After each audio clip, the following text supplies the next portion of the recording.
నీ భక్తి నీకు తృప్తి కలిగించడం కాదు కానీ దేవునికి తృప్తి కలిగేలాగా ఉండాలి.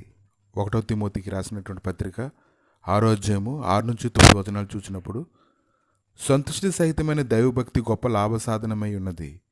మనం ఈ లోకంలోనికి ఏమీ తేలేదు, దీనిలో నుండి ఏమీ తీసుకొని పోలేము. కాగా అన్నవస్త్రములు గలవారమై ఉండి వాటితో తృప్తి పొంది ఉందము. ధనవంతులగుటకు ఆపేక్షించు వారు శోధనలోను, ఉరిలోను, అవివేకయుక్తంలోను, హానికరములనైన అనేక దురాశల్లోనూ పడుదురు. అటు మనుషులను నష్టంలోనూ నాశనంలోనూ ముంచివేయును. ఈ లేఖనాన్ని ధ్యానిస్తూ ఉన్నప్పుడు మనం చేసేటువంటి భక్తి మనకి బలాన్ని కలిగించడం కాదు, కానీ మనం చేసేటువంటి భక్తి దేవునికి బలాన్ని కలిగించేదిగా, అతను సంతోషించినట్లుగా, అతని ఉద్దేశంలోకి మనం మార్చివేయబడినట్లుగా ఉండాలి.